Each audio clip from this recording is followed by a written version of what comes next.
Kirby gone and done it. 3 transfers incoming to Georgia. It's not just recruiting high school kids. Now he's getting depth and quality depth in the portal. It just keeps getting better for Georgia. Next, Locked On Bulldogs.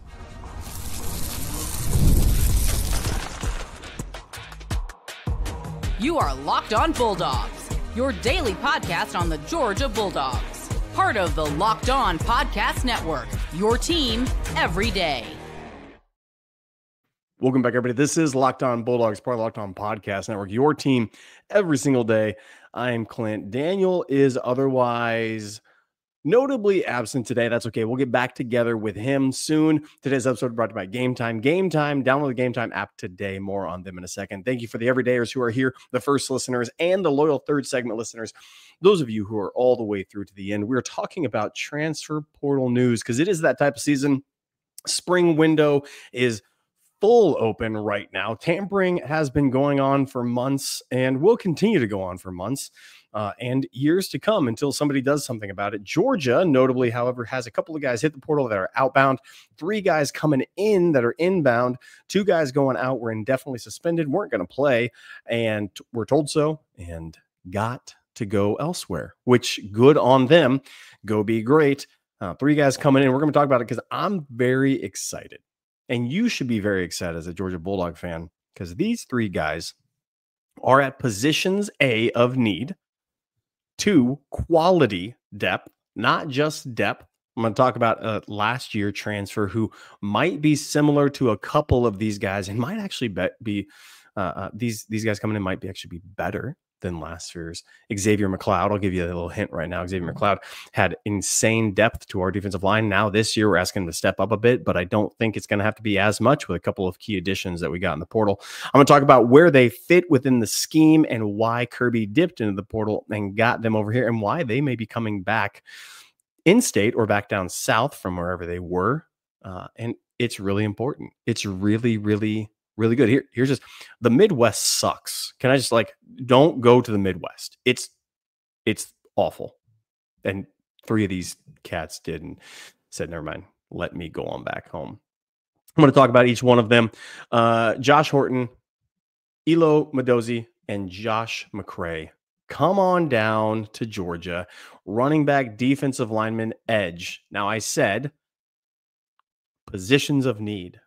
Edge, young. Defensive line, young. Xavier McLeod, Kristen Miller, those guys are important in the middle for experience and longevity. But if you look at the edge, you look at defensive line, we are thinner there, especially edge, unknown.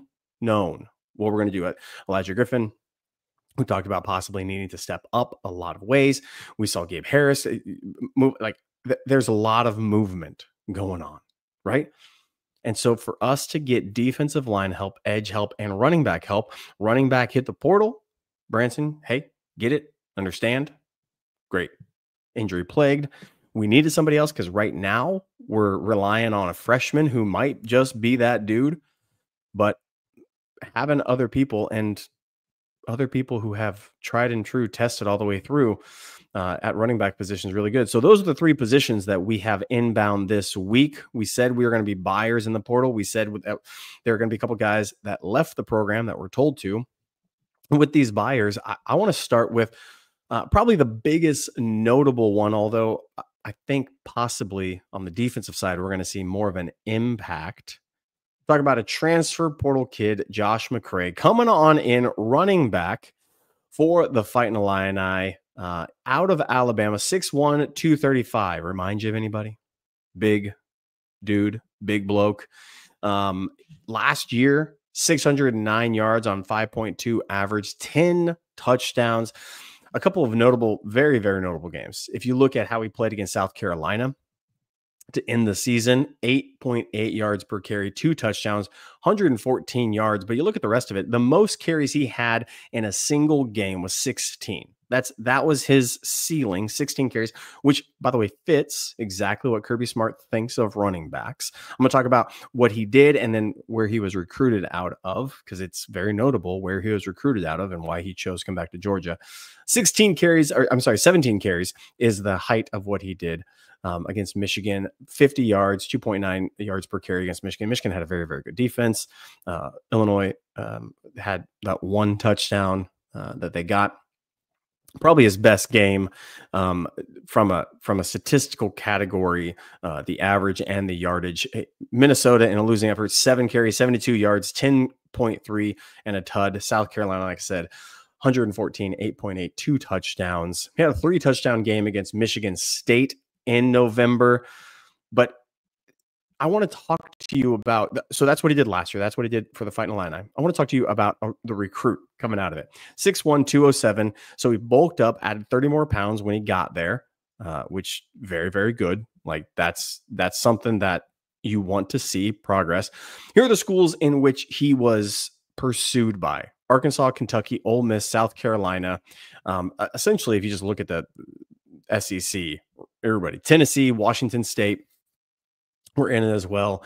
And I think if you look at those squads, Tennessee loves running the ball. They have a very good running game.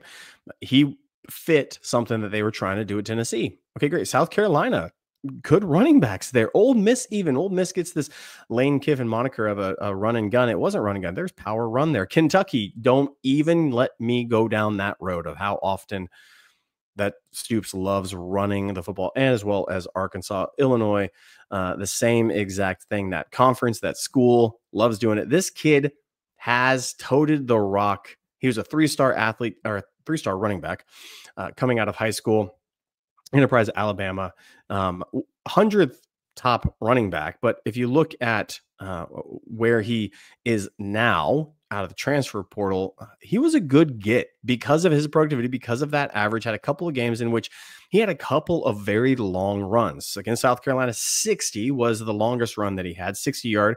He had a 42 against Minnesota, a 30-yard gainer against Michigan State, and a 28-yard gainer against Central Michigan. Now, why I say all that? He's 6'1", 235, was recruited in the SEC, has a workload of about 16, 17 carries, which is on the upper echelon of what Nate Frazier gets while at Georgia. Kirby does not want to wear and tear these guys. He needed somebody else who was big-bodied to replace who he lost and add depth, because right now Cash Jones is sitting probably at 3 on the depth chart. We're probably looking at a freshman being number 2 right now, and Nate Frazier up there because we don't know about injuries. He immediately slots in the top 3. Cash Jones is going to get his snaps and going to get down in pass pro and going to get down as soon as we need a running back out of the backfield. That's there for him. That's his little niche.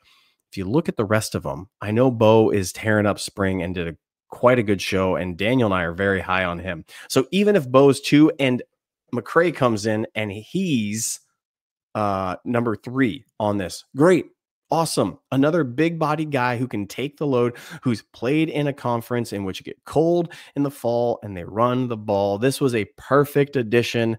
He has explosiveness, he has size, and he has the ability to bulk up, to have that just tenacity within him. I think he's talented, and beyond that, I think he fits the scheme and what we're trying to do. Focus on the run the damn ball is right. And I'm happy to say that, because the more that we run the ball, the more we're going to set up the pass, and the more the pass is going to set up the run. This is complementary. It's a perfect addition. I'm happy with what we got. I didn't want other guys in the board. Ott from Cal would have been fantastic, but I think we have an Ott already. We have somebody like him already. We needed somebody else. McCray fits this bill. This is fantastic for the Dogs. He's going to slot in and be very productive from day 1 when he gets on the campus. We're going to come back after this. I'm going to let you know about a few more important, I think, more important guys on the defense. But first, these. And these are, in fact, Supply House. Get the supplies you need from the site made for skilled trades, Supply House. HVAC, plumbing, electrical work. Supply House has the relatable, reliable way to get products online. Easy to use, packaged is very helpful all the way through. Product info to get the job done right. Plus, complete inventory, 200,000 parts 400 plus top brands. Find exactly what you need. Need help with that order? Supply House offers expert support and industry leading services. You'll always talk to a real person. From the pros to the pros, free trade master program. Thousands of skilled professionals already taking advantages. Now it's your turn. Join Trade Master program today at supplyhouse.com/TM and start ordering plumbing, HVAC, and electrical supplies with just a few clicks. Try right now by using the promo code SH5 for 5% off your first order. That's supplyhouse.com. All right, we're talking about transfer portal. 3 guys coming in, committed to the G, not just out of high school anymore. Kirby Smart, this is really important for all y'all because last year, I think people got really upset that it seemed like a, quote, exodus getting out of Georgia in the portal. And we saw a depleted roster. It was one of Kirby Smart's least talented teams that went to a playoff and wasn't really competitive against Notre Dame, but was there. And with a head case at quarterback and a roster that wasn't that great, Kirby did his best coaching. The staff did their best coaching. Every single time I look at that roster, I'm more and more impressed. People upset about that. There's not a mass exodus now. I mean, there's a couple of head scratchers. Mizzou, really going to transfer to Mizzou? And that doesn't make sense to me.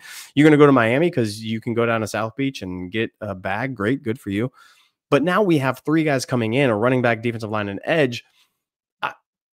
Kirby's figured this thing out, and he's also figured out with guys, if you look at who their names are, if you look at what they were, where they were first recruited and how they've played since, man, this is a masterful job by Kirby.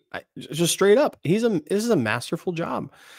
All right, let's talk about what I think. What I'm really excited about. We're going to talk about depth and a potential ceiling being very, very high. But I'm going to talk about another guy who I actually think on the defensive line, Daniel and I have talked ad nauseum about how soft this defensive was up the middle last year. Josh Horton comes in. 6'4", 295 was what he was while his playing time over in the Miami University. I was trying to think of ways to not talk about Carson Beck and how many people are fleeing Miami when they had a playoff chance with a new quarterback, and how many people are taking off from there. Wide receiver gone. Nikar says peace out. Josh Horton says peace out. A couple of other guys say peace out. It's really, really wild to me. But he's from Georgia. He comes back to the state of Georgia, where he did at high school ball. Coming out of high school, here's what Josh was reported at. Josh, 4-star. Here's who he was recruited by as well. Miami, North Carolina, Auburn, Arkansas, Colorado, Georgia in on it. Had a relationship. Florida State, Indiana, Kentucky, LSU, Michigan, Minnesota. I mean, you go up and down this 4-star kid coming out of high school, out of the state of Florida, had a lot of interest. And he played in the highest levels of Georgia football. Georgia football, high school football, dang good competition. And he was playing all the way through. So competition-wise at Georgia, who he played against, very, very good. I think the thing that stands out to me about Josh is his pure athleticism. 6'4", 285 coming out of high school. He's now 6'4", 295, 300 pounds. Fits that defensive line. You want to put him at maybe the nose is maybe where he could be. I think more of a Kristen Miller type guy is what Josh is going to be. Nazir Stackhouse type guy who were very, very productive last year. They were part of the problem, but not the majority of the problem. I think those guys, I think Kristen Miller coming back is a huge, huge get for us. Very excited for him. But Josh is not just like, yes, he is a depth piece. Yes, we have guys who are slotted in to start, but don't count out his ability to go up and get a job. Coming out of Miami, not known for defense whatsoever. He probably makes a business decision, goes down to Florida, tries to think of himself as maybe Mario Cristobal, maybe this guy Cam, maybe we can do some things over at Miami. It didn't pan out, didn't work out. Maybe he wanted to come back home. I think more than anything else, he wanted to be coached by defensive-minded players or defensive-minded coaches that love their players and develop them. That's what I think Josh is making a case for, coming back to his home state and coming back um, to some place that he's not just going to have to be on the team. He's not going to be a defense that's stop and bend, don't break. He's going to be part of an attacking unit. And that's what he really, really, really did right at Miami. And in high school, he was attacking. He had moves. The defensive line, you push the pocket back and everything's going to go great. What he was viewed as by a lot of industry leaders, by a lot of coaches, by a lot of people you talk to, is a huge project. That's what he was viewed as. He goes away, college. He goes on, and doesn't get developed, doesn't have good coaches. He has the raw athleticism, the talent to go with it. The productivity is not there. And by the way, while I'm here, let me just say, this kid is talented, but he hasn't been productive. Therefore, he's not great, because I don't know if you understand this. Productivity and what you do on the field trumps talent. All of you people yelling at me for calling Stetson Bennett the best, not Georgia fans, by the way, LSU fans and Alabama fans, best college quarterback ever, because he is. And you say, well, he's not as talented as other people. I don't care. You can be as talented in the world as you want, but if you don't do anything with the talent, it's useless. Okay. That's not what I'm saying. Josh Horton is going to be. I'm not suggesting that. I'm suggesting he has the talent size. He has the moves, the speed, athleticism to buckle the pocket from the inside. And now he gets amazing coaches to do it well. He gets amazing guys surrounding him, a talent pool that he gets to learn from and hear from on a daily basis. That's only going to make him a better player. That was the missing piece, and that's what he wasn't getting at Miami. He comes in to Georgia in a far better situation. He's home now. He's with better coaches. He's with better competition. He's with more dudes in the room of defensive line who are more alpha than anybody else at Miami. This is I think the best out of the three gets, because we're young. Edge, you can fight Eloy. You can fight me on that. I might come around to him being a better transfer portal get. And if he has more sacks, then of course, then that's what I'm going to say. Or if he has more chaos plays, then of course that's what I'm going to say. But I think for bang for buck, this for me is more important. The reason why it's more important, we got ran through Notre Dame, Kentucky. The games were infuriating and frustrating because we couldn't get down or couldn't get out off the field on third down. When the defense had it, we were getting gashed all over the place. This helps ensure it doesn't happen as much. Xavier McLeod last year comes in. This year, I think he takes a huge step forward, a Tyke Smith step forward almost. Comes from West Virginia, Tyke Smith transfers in. Doesn't have a good first year. Second year, kind of third year, all of a sudden, okay, here we go. Xavier McLeod might have something similar to that, a kind of progression all the way through. But I do think that Josh can get onto the field in a hurry. I think that he gives us an added piece that we are missing. Christian Miller is there. Daniel can wax poetically about what his hopes on the defensive line are. But Jordan Hall, he anticipates having a monster year. He's one of the best defensive line prospects in his entire class, and I think he's finally healthy. So let's say Christian Miller, Jordan Hall hit Xavier McLeod a little bit more depth, and now you add Josh Horton onto it. This is a formidable foursome right there in the middle that aren't edge defenders, that aren't that three outside of the three technique, more of that head up and inside. This is huge for us. It's going to stop the run and it's going to collapse the pocket. And our defensive back, the best way to help your defensive back is not just get better in the defensive backfield, which we will be. Safety is still a little bit of a concern, but it's to make the quarterback uncomfortable so that pure athleticism, KJ Bolden, Ellis Robinson, Daniel Harris, Everett, can just ball. You do that by putting pressure on the offense, putting them in uncomfortable situations. It alleviates a lot of pressure on the back end. So the more guys you get like that, the better. I'm going to come back after this. I'm going to let you know about edge. And many of you are screaming, that's where we should be. That's the most important aspect. Maybe. You could be right. I'm going to talk about why kid from Army is going to be a huge get for us. But first, these are, in fact, game time. There's nothing like the atmosphere of an NBA playoff game. Go freaking Dubs. Warriors get the W. Every bucket, every defensive stop, every moment feels big and electric in the stadium. you can be there with Game Time. Game Time makes it fast and easy to get playoff tickets. Even when demand is sky high, prices on the app actually go down as tip-off gets closer. Last-minute deals save you up to 60%. Here's why I love using Game Time. Last-minute deals. Every single time I'm thinking, hey, maybe I get down to the city. Maybe I get down for a game. 60% off buying last minute for sports, comedies, concerts, theater. It's fantastic. Take the guesswork out of buying tickets. Game Time. Download Game Time app. Create an account. Use promo code LOCKEDONCollege. $20 off your first purchase.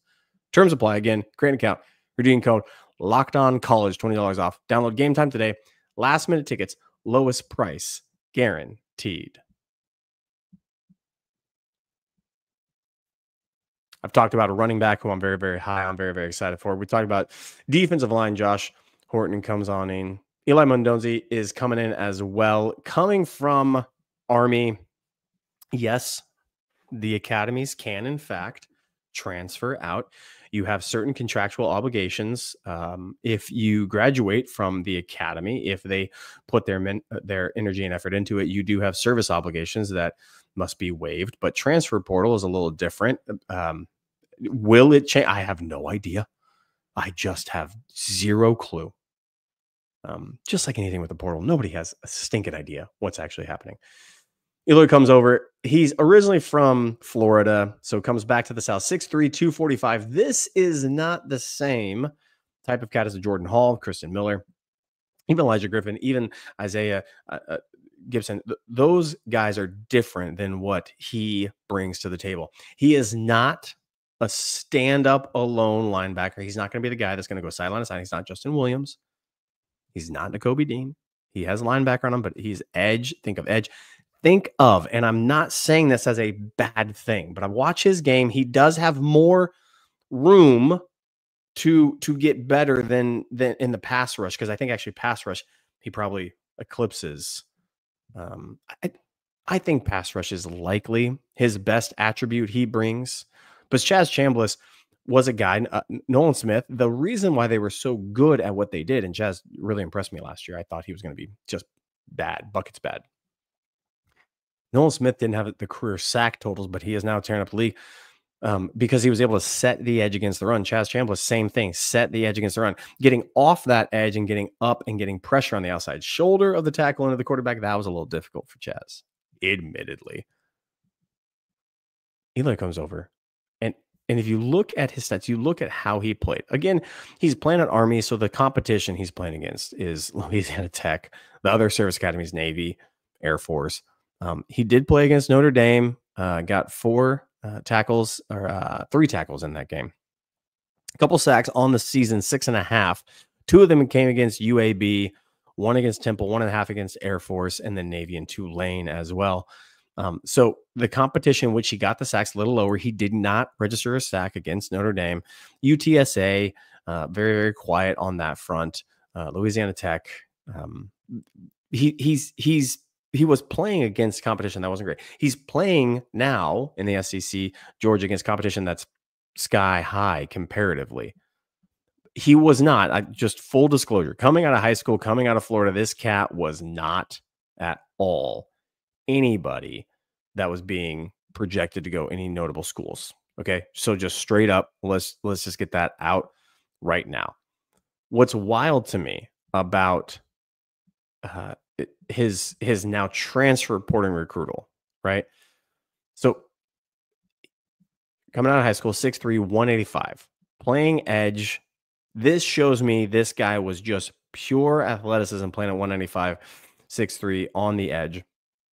Against the run, probably not his biggest suit. He's bulked up, added about 35, 40 pounds onto that frame. Big frame kid, has a lot of potential going forward. This to me smells of longer term project. He clearly hit the portal because he showed out, having no blip on the radar, getting to Army and actually showing 6.5 sacks at Army. Pretty dang good job to do that. Notoriety and publicity hard to do over there. He jumped into the transfer portal, one of the highest ranked transfer portal guys, I think like in the top 5 on a lot of people's boards. 4-star portal, which again, I have no clue what that actually means because it's just based on conjecture. A little bit of what you did, productivity, but again, at Army, can you really tell definitively? I don't know. That's hard for me to say. One of the top 5 guys that coaches were looking at. He was highly desirable. I'll just say that. People wanted him on the squad. I think it's because he played within a system. He showed he was a bright, shining star comparatively to everybody else. He was probably a bigger fish in a smaller pond, and he came to Army not having anybody really give him a lick of attention coming out of high school. This should all excite you. And here's why it should excite you. This reeks of Kirby Smart knowing his dudes. Every single time we do a recruiting cycle, and every single time I have to remind people, 3, 4, 5 stars are subjective analysis by people who aren't coaches. If you were that good at talent evaluation, somebody would pay you a mega paycheck to come do that at their university. Okay, you'd be on speed dial to coaches. This reeks of Kirby Smart seeing something, Glenn Schumann seeing something in this kid and being like, yep, everybody else sees it too. We see it. We want this cat. I don't care what his stars were coming out of high school. This is a Kirby Smart special. And coming out of Army, it just makes it all the better if you really think about it. I mean, a kid who just discipline and hard work and grit and gym rat, all the things that just like hustle does, and talent's not there. No, it seems that the talent's there. It seems that somebody missed, just like on Davis. You miss on some evaluations, and that's fine to say. Just admit it. Just own it. Embrace it. It happens because we're human, but you're also not good enough to be a coach like Kirby Smart. Okay. This should excite you because this falls into the category not just of a kid wanting to come home. He wanted to go places, but he wanted to go to the best suitor for him, because now instead of looking at service time and looking at what he can contribute there, he's now looking at potentially being an NFL draft pick. And people told him that, coaches told him that, and they were right. I think they're right. He has the potential to grow into something. I don't know if this year he's going to make an impact, but in a couple of years, he could have a bigger impact. I think he is a cat that stays. I think he's a cat that not like Josh, who showed pure athleticism. He's maybe a late bloomer to it, changes his trajectory in life, and all of a sudden says, I think I might be able to make a career out of this. I want to go down where all them dogs are drafted by Eagles players or Eagles personnel. All them dogs are in the league. They have the most number 1 picks, type of a couple other schools. That's where I want to go. And Kirby said, yeah, I think you have it. Kid can say that all he wants, but Kirby's not going to take you. He doesn't think it actually matches. So if you're saying it and he matches it based upon his evaluation, that's the sweet spot. And that's what this reeks of. Probably a higher ceiling, if I could, probably, of these 3, sure. Immediate impact, I don't know. That's yet to be determined, because I think the jump up in competition is going to be hard. Just straight up. Long term, this might be a freaking steal for us if he does stay. That's the question that we're going to find out. This is Locked On Bulldogs, part of the Locked On Podcast Network, your team every single day. We'll see you all tomorrow. First listeners, everydayers, and loyal third segment listeners, you guys are the best. We'll see you guys then.